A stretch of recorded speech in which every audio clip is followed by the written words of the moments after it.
Hola, buenas tardes a todos y bienvenidos al octavo foro de la Fundación ECO sobre el proceso regulatorio de medicamentos en España.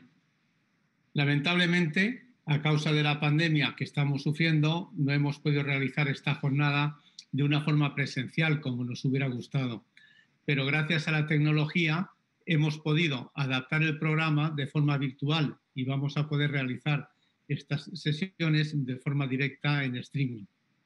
Espero desde luego que la sesión se realice sin ningún sobresalto técnico y que todos podamos disfrutar desde nuestras casas, desde nuestros despachos, de las magníficas presentaciones que los ponentes han elaborado para todos nosotros sobre un tema de gran impacto actual, tanto para nosotros como fundamentalmente para nuestros pacientes, ¿no?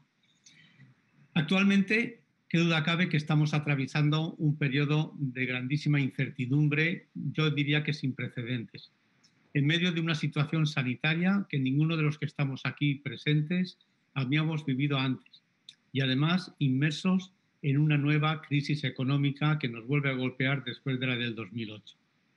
Este tremendo contexto hace que hoy, quizá más que nunca, debatir sobre innovación y sostenibilidad en cáncer sea una necesidad muy urgente. En este foro pretendemos crear un espacio de reflexión, de debate y de discusión para analizar las posibles vías y las líneas de actuación que nos puedan ayudar a conseguir en el futuro una oncología sostenible y siempre sin renunciar a la calidad. Y es que no hay que olvidar que en medio de esta pandemia el cáncer sigue siendo una de las principales causas de mayor incidencia en el mundo y la segunda causa de mortalidad. Cada año se diagnostican en nuestro país más de 250.000 nuevos casos, según las estadísticas publicadas por SEOM, y más de 100.000 pacientes fallecen a causa de esta enfermedad. Podríamos incluso decir que el cáncer constituye una pandemia crónica no aguda, como esperamos que sea la del coronavirus, ya que anualmente tenemos unas cifras de incidencia y mortalidad que son muy parecidas año tras año, ¿no? La buena noticia con todo esto es que la innovación terapéutica oncológica sigue avanzando a pasos realmente agigantados y que cada año, desde luego, la mortalidad por cáncer se está consiguiendo disminuirla a un ritmo superior al 1% anual. Pero a nadie se le escapa que la oncología actual es tremendamente compleja, con estudios diagnósticos muy sofisticados, tanto moleculares como genéticos, estudios de imagen de alta tecnología, y sobre todo la aparición de los fármacos dirigidos a dianas moleculares y a la inmunoterapia. Fármacos que cada día son más importantes, que cada día están más introducidos en esta práctica clínica diaria y que yo siempre digo que tienen dos características en común, aunque cada vez tienen alguna más, ¿no? Una es su elevado precio y el otro es que benefician mucho, pero a pocos pacientes todavía, lamentablemente. Y hay que decir que esto no ha hecho más que empezar, puesto que estamos, yo estoy convencido, en el inicio de la era de la medicina de precisión. Y la medicina de precisión y por consiguiente la oncología de precisión no van a estar de paso. Han llegado para quedarse. Y esto, desde luego, es bueno porque la innovación es necesaria para seguir avanzando en las posibilidades de curación de nuestros pacientes. Ya estamos alrededor de un 60% probablemente en los países de nuestro entorno, pero esto todavía nos queda un 40% para poder avanzar con claridad. Pero, como decía antes, el elevado precio de estos fármacos y también la duración de estos tratamientos, que en ocasiones son de varios años, ya todos nosotros los clínicos tenemos pacientes con fármacos, inmunoterapia y terapia dirigida 5 años o 4 con tratamiento, todo esto, como decía, hace que tengamos que plantearnos posibles soluciones al elevado gasto que todo esto supone. Por todo ello, creo que es necesario medir y evaluar el beneficio de estos tratamientos en la vida real, intentando tratar solo a aquellos pacientes que podamos saber que puedan responder y, a ser posible, deberíamos implementar estos tratamientos y luego desde la Fundación siempre estamos con un tema que es muy importante. Creemos que todo esto debería implementarse dentro de un plan estratégico nacional sobre genómica en el que las distintas comunidades autónomas lógicamente tendrían mucho que decir. Yo creo que ahora el reto está en España en que sea capaz de aprovechar la llegada de esta innovación y que garantice a todos los pacientes el mejor tratamiento posible. El acceso a los nuevos medicamentos y las desigualdades entre las diferentes comunidades autónomas son dos de los problemas que existen en nuestro país todavía. Para luchar contra esto, y desde hace unos años, sabemos que tanto la Administración como la industria farmacéutica están haciendo esfuerzos reales en buscar nuevas propuestas y nuevas fórmulas de colaboración con el fin de facilitar y agilizar la evaluación, el proceso de fijación de precio reembolso y, en definitiva, el acceso a medicamentos innovadores. Hoy vamos a hablar de otros temas de Valtermed y el valor de los medicamentos de alto impacto. Haremos un balance de los informes de posicionamiento terapéutico oncológicos tras 5 años de funcionamiento. Y debatiremos también sobre temas como el valor del beneficio clínico en cáncer o sobre cómo podemos mejorar nuestro sistema de precio y reembolso de los fármacos. Yo creo que ahora es el momento de hacer balance de los logros alcanzados, que son muchos sin ninguna duda, y de ver qué ingredientes son necesarios para alcanzar los retos que aún nos quedan por conseguir. Hoy tenemos la suerte, además, de contar en el programa de este 8º Foro ECO con un panel de ponentes de primera calidad que representan a todos los agentes implicados en el cuidado de los pacientes con cáncer. Tenemos decisores de la Administración Sanitaria, gestores, tenemos portavoces de la industria farmacéutica, tenemos oncólogos, tenemos farmacéuticos y tenemos pacientes. Ellos nos acompañarán durante aproximadamente estas próximas 3 horas para analizar y debatir las posibles vías y líneas de actuación que nos puedan ayudar a conseguir una oncología de calidad sostenible en el futuro. Como he dicho en otras ocasiones, afortunadamente el cáncer es una enfermedad prevenible y curable. Quizá, desde luego, la más curable de todas las enfermedades crónicas. Tenemos un paciente que cada vez está más formado y que cada vez está más informado y que nos exige siempre el mejor tratamiento posible para él. Nuestra misión es, por tanto, no desaprovechar las oportunidades y estar a la altura de lo que nos están demandando nuestros pacientes y la sociedad, buscando el mayor beneficio clínico en un marco, como no puede ser de otra manera, de sostenibilidad. Muchas gracias a todos. Espero que la jornada sea muy provechosa y yo ya sin más cedo la palabra a doña María Jesús Lamas, directora de la Agencia Española de Medicamentos y Productos Sanitarios. Chus, cuando quieras tienes la palabra. Muchas gracias. Muchas gracias, doctor Guillén. Buenas tardes a todos. Es un placer para mí reencontrarme con vosotros en este foro, la Fundación ECO, aunque, como decía el doctor Guillén hace un momento, sea de una manera pues un tanto extraordinaria, como obligan las circunstancias a través de las pantallas, pero también, por otra parte, pues gracias que disponemos de esta tecnología que nos mantiene unidos a una cierta distancia.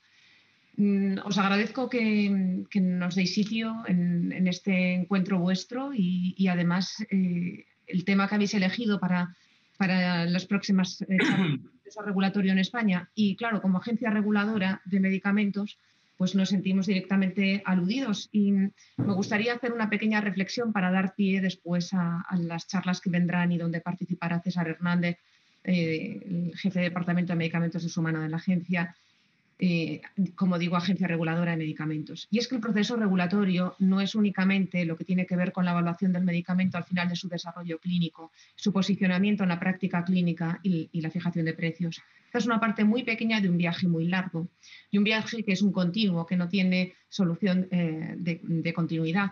Empieza toda investigación con una idea, normalmente muchas veces una idea agnóstica muy alejada de la práctica, que da lugar, en algunos casos y no siempre, pero de forma afortunada, a un proyecto de investigación preclínica que después dará lugar a un medicamento que se investigará en fase clínica. Y aquí es donde intervienen las agencias reguladoras en autorización de los ensayos clínicos de forma más visible, pero ya previamente tienen que darse unas circunstancias para que la idea original sea después un medicamento y para que la forma en que se hace la preclínica pueda ser un medicamento susceptible de incluirse en investigación clínica, que cumpla normas en su fabricación, que tenga trazabilidad en toda su elaboración, que tenga una calidad demostrable, para que cuando al final de los ensayos clínicos se llega al momento de la evaluación del dossier para las agencias reguladoras, uno tenga en sus manos suficiente información sobre la calidad, eficacia y seguridad.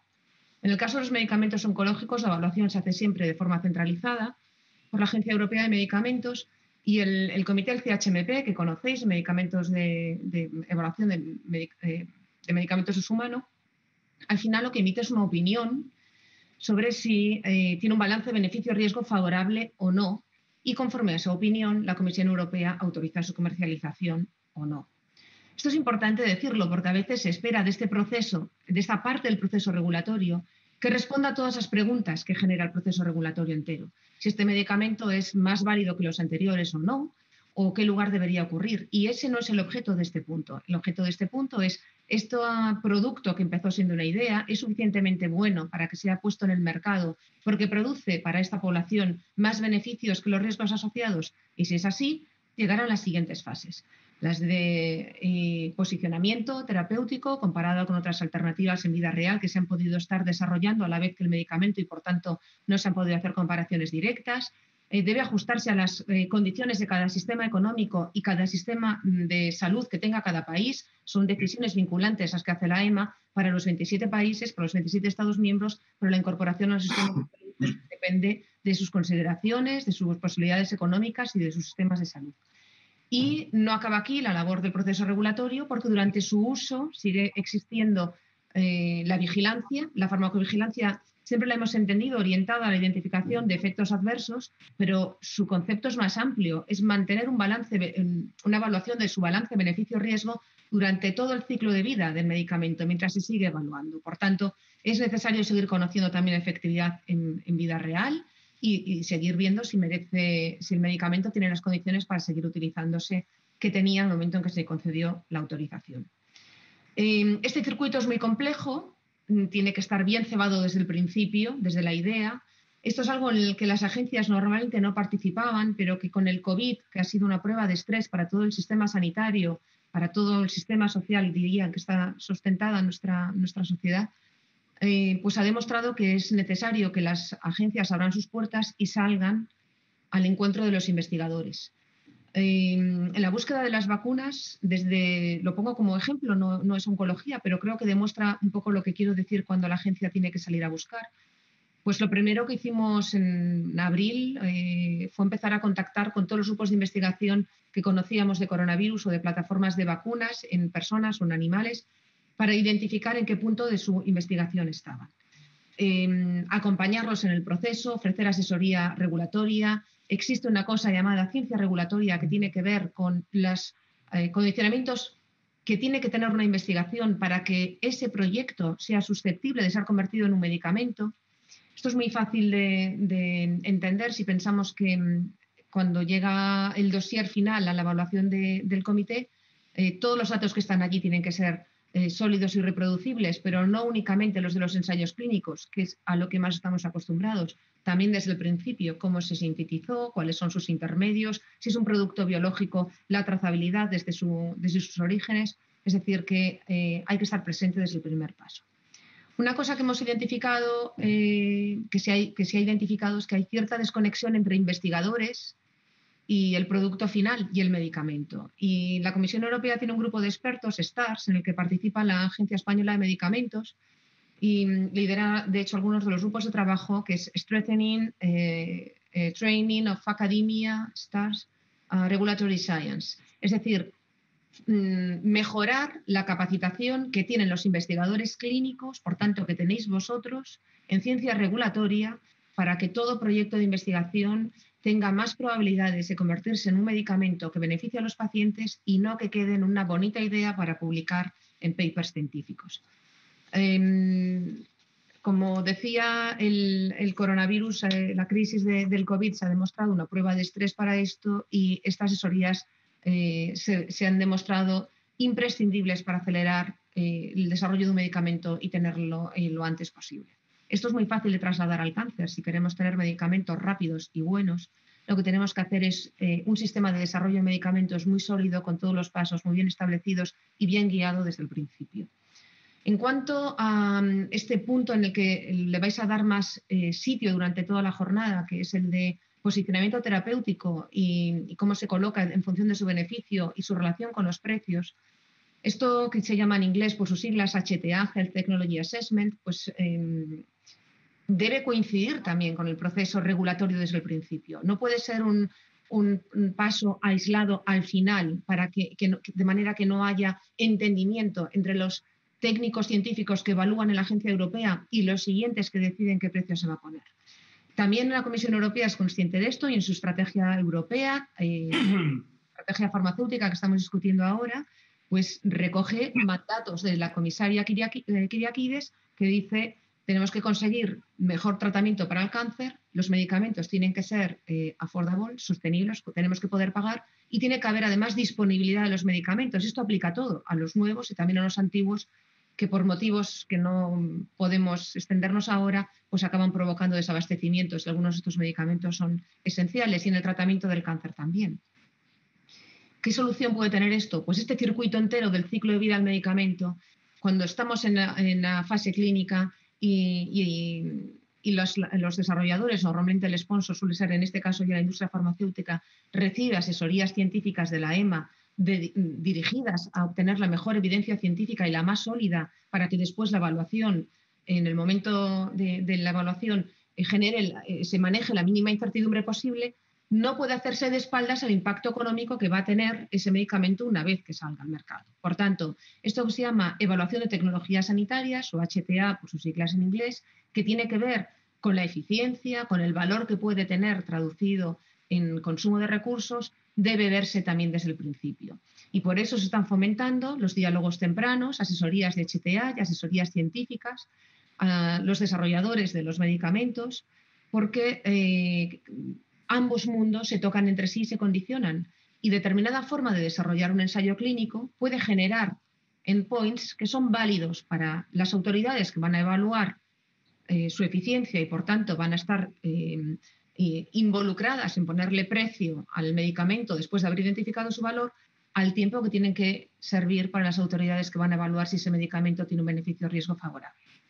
Por eso, perdonad todo este viaje tan largo, pero creía que en una jornada dedicada al proceso regulatorio, quedarnos únicamente con la parte aislada del final de la autorización, evaluación, el valor del medicamento y fijación de precios, era poner el foco muy concentrado en un punto que no se puede aislar de todo el resto del ciclo regulatorio y que realmente debe llegarse después de que se haya estado en contacto ambos mundos, el puramente regulatorio y el de evaluación de tecnologías sanitarias.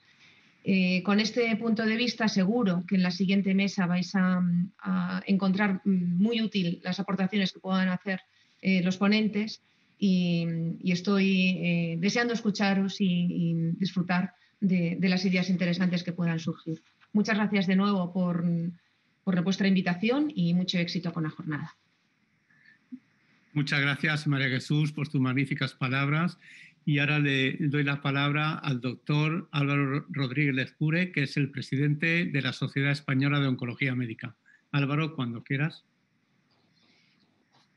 Muy buenas tardes a todos. Muchísimas gracias, doctor Guillén, querido Vicente.